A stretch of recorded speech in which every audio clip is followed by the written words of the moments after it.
For one who has controlled the mind is the greatest of friends. But for one who has failed to do so, the mind will remain the greatest enemy. Bhagavad Gita. Hi, everyone. My name is Felix, and I'm here to help you expand your consciousness, simplify your life, and start living with less stress and more joy. Today, we're talking about the mind and how it can either be your greatest friend or your greatest enemy. First off, let's talk about what is the mind. The mind is a collection of thoughts, beliefs, habits, and patterns that are running on autopilot, constantly assessing the world around us through our past experiences, our beliefs, and our desires. Some might say, what do you mean? I am the mind. The mind is me. My thoughts are my own. Not quite. You might think thoughts, but you're not your thoughts. You have the decision to do whatever you want, be whoever you be, no matter what the mind is telling you. The mind might say, hey, I'm feeling tired. Let's go lay down or play video games. But you have the ability to say, I know I'm tired, but I need to go to the gym and I need to go work out. So I'm going to go work out. In that sense, the mind is saying, we're not going to go work out, but you over here, you're being the self. You say, I'm not going to listen to that. I'm going to go and I'm going to work out. Now let's talk about the self. The self is the observer, the deeper part of you that's beyond thoughts. The conscious awareness that's always watching and always hanging out, but it never really gets tangled up in your thoughts and your beliefs. This part is calm, steady, and is connected to the present moment. The self knows it's really good for you, but it's often overshadowed by the constant chatter of the mind. Okay, let's talk about the ego. What is the ego? The ego is a construct that lives inside of our mind. It is a protector. Its job is to keep us safe by helping us stick to what's safe and familiar. And it does this by really bringing up fears and anxieties when we try to step out of our comfort zone. As you might be able to understand, that's pretty limiting. Like, I'm a skateboarder. I've been skateboarding since I was like 8 years old. A lot of the times I'll go to the skate park and I'll want to try a new trick. And skateboarding is scary.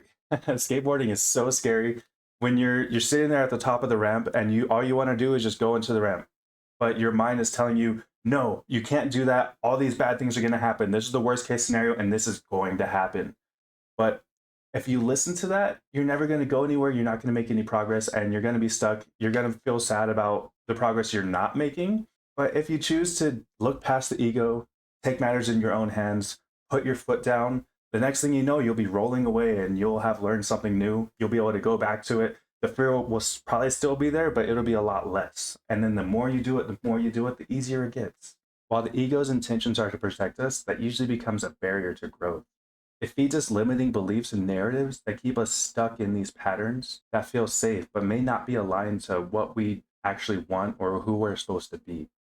The ego's job is to control, but in doing so, it might actually prevent us from making the growth we need to, from being the person we want to be, or even making decisions from a place of awareness. So, how is the mind really a frenemy? The mind's an incredibly powerful tool. It's really good at processing. It's really good for like logic, problem solving, everyday activities. It helps us navigate life's tasks, but can usually get in the way of what we're trying to do by creating stories, judgments, and worries that keep us in old patterns and self-limiting beliefs. While the mind constantly tries to control and predict outcomes, it's not always aligned with your true self. Your true self is aware, open, and connected to the present moment, whereas the mind is usually stuck in the past or stuck in the future. This is particularly bad when you're trying to work on what you're supposed to be doing now, and you're thinking about what you're supposed to have for dinner. Am I going to have macaroni? Or, oh, I was supposed to turn left? Oh, which is where awareness comes into play. Awareness is something that we all really should strive to be better at. There are many different kinds of awareness: self-awareness, body awareness, emotional awareness, situational awareness. Really, what we're talking about right now is self-awareness, mindfulness awareness, where you realize that there is a self inside the mind, where you realize that you are not the mind. The mind is just like a roommate who lives with you, who's constantly trying to say, hey, bro, let's go to McDonald's. You know, I know we're going to go head to the gym, but McDonald's sounds really good right now. And most people don't really realize that the mind is a separate entity that just hangs out. So many people think thoughts and they believe these thoughts are their thoughts. They think of something like, have you ever had a thought where you see like a child running and you say, it would be really funny if that child fell? Obviously, we don't want the child to fall. We don't want the child to get hurt. We don't think it would be very funny if the child did get hurt, but that is something that goes through the mind, and people will think that, and they'll say, "Oh, I'm such a terrible person for thinking that." You are not your thoughts. You just think thoughts. If we practice mindfulness, you begin to see this a lot more. Mindfulness teaches you the difference between reaction and response. Reaction is when you go along with the first thing that pops up in your mind. Like you're talking to a roommate and they try to tell you something you already know. The reaction is to say, "Hey, bro, I already know that. Okay, stop telling me. I'm not dumb." But the response is when you take the time to think about it and come up with your own solution or your own response to the situation instead of actually reacting by what the mind tells you to say. Instead of in that sense where the roommate tries to tell you something you already know, you can just say like, "Okay, I appreciate you," you know? Now that we understand how the mind works and how the mind works to protect us, and in doing so, it keeps us stuck and safe in the habits that we're at. It tries to fill us with anxiety when we try to step out of the unknown. Let's go over how we can cultivate a better relationship with our mind. First off, we really don't want to fight the mind. If we fight the mind, we're only giving it more power to throw at us what it's been throwing at us. What we really need to do is accept the mind, understand that it's there to help us, but say, "Hey, bro, we can take it from here, okay?" Trying to suppress the mind only gives it more power. Instead, we learn to observe our thoughts with curiosity and no judgment. Thoughts are actually neutral, and the meaning that we give to them are simply meaning we give to them. Like they have no meaning at all. When the mind throws up fears and doubts, acknowledge them, but simply just return to the present moment and what you're trying to do. Next, we can work on reprogramming limiting beliefs. So the mind runs on autopilot almost all of the time. Like we discussed before, the mind is a collection of habits, thoughts, patterns that we've collected through past experiences and our time growing up, really. Now, understand this. We have the power to reprogram the default stories that the mind has been feeding us through our past experiences or through our entire life.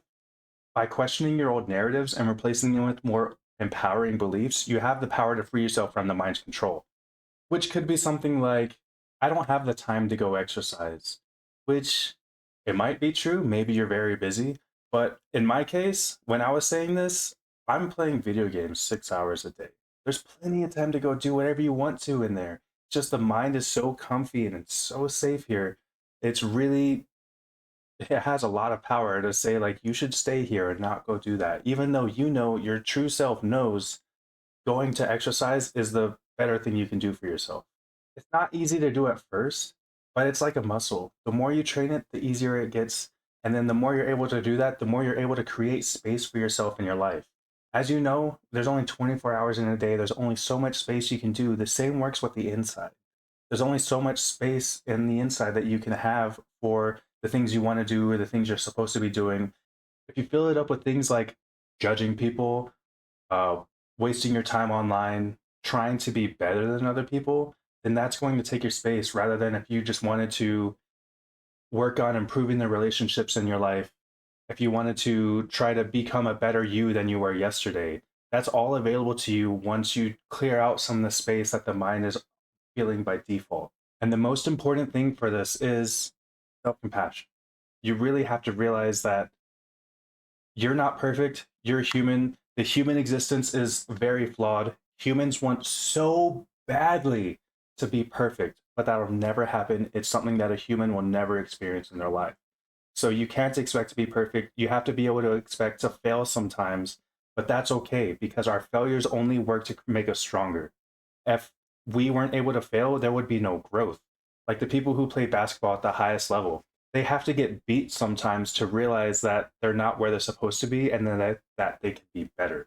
And with that, I really hope that helps give you a better understanding of the difference between the self and the mind. This is Felix. I hope to make plenty more of these soon. Please feel free to like, subscribe, comment, share with your friends. This is my first video. I'm looking to do many more. I love talking about this kind of stuff and I love helping people. Thank you so much for watching and I hope you have a great day and I hope you can take this with you and I hope it made sense. Mwah.